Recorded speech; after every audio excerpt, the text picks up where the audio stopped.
I think a lot of people, when they're doing planning, or when they're thinking about doing some investing, or buying a property, or setting themselves up to do some stuff with their money, they think that things are really simple. Like, there's not a lot of complexity there. And I think it's partly because everyone, you get paid into your bank account every month, and everyone's got a super fund, and people talk about, like, to your earlier comments, people talk about the fact that they don't talk about money that much, or there's this bit of stigma around it. We don't get into the ins and outs of it. And maybe it's a bit of, maybe it's like, I don't know, bravado, or like what it is. But anyway, people think that it should be, oh yeah, I've got this, it should be pretty simple. And I think for you guys, you're in a pretty,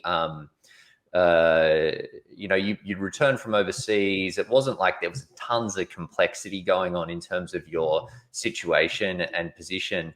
But I'm keen to hear a bit more on unpacking your experience around, were you surprised with the level of inputs that went into what actually impacted the decisions, and the complexity that ended up being underneath the surface?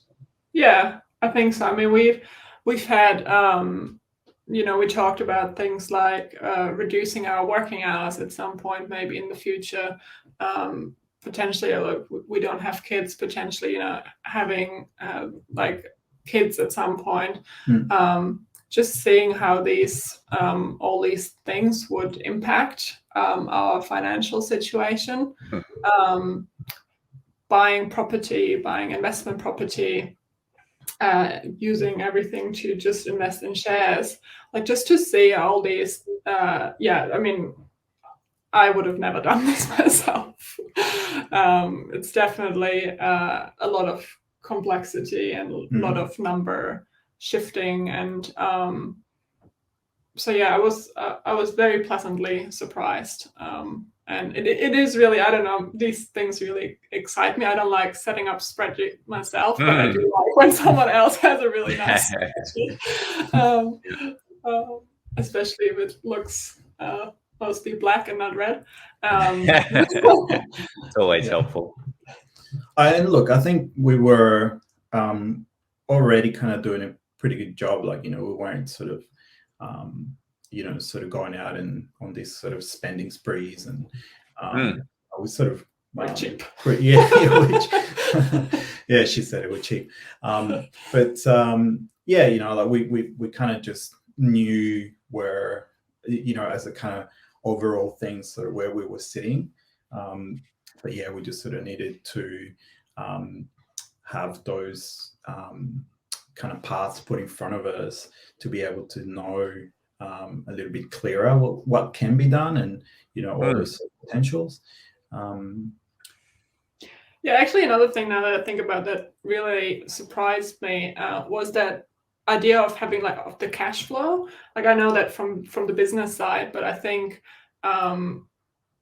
when it comes to more like your private life, you don't necessarily think, oh yeah, in 5 years maybe I do want to cut down to 4 days a week, which is fine because I have X amount of savings that will carry me through this year, and then I have to bump it up again just to see these, sort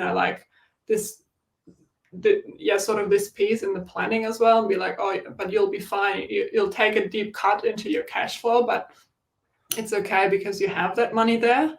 I think that's definitely something only professionals do. Like, that was something else I would never have thought about.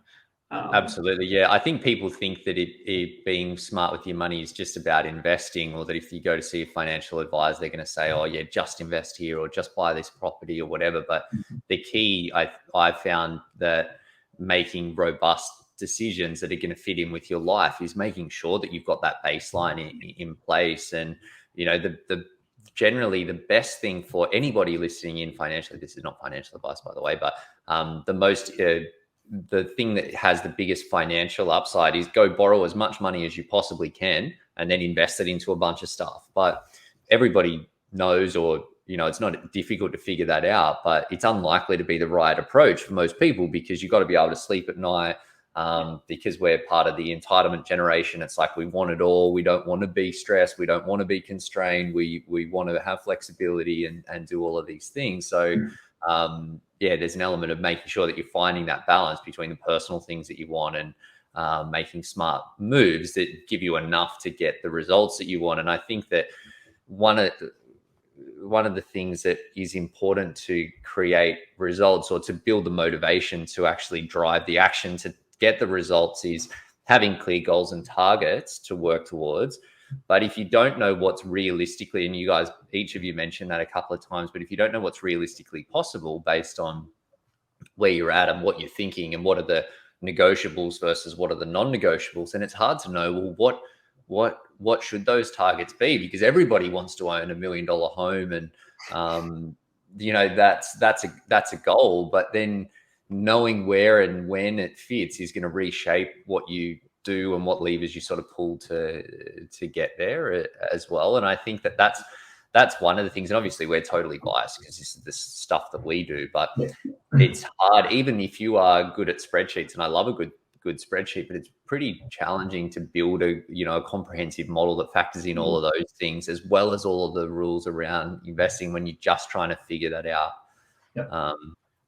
That comes back to the time thing, right? Like, how much time do you spend and waste potentially as well? Like, how much do you postpone being able to actually kick off an improvement in your financial world? That's right. Yeah. And I think even if you are that way inclined with details and spreadsheets and stuff, if you're making a 6-figure decision or a 7-figure decision, it can be difficult, even if you've got a pretty solid Excel spreadsheet, to get the confidence to actually pull the trigger on that stuff.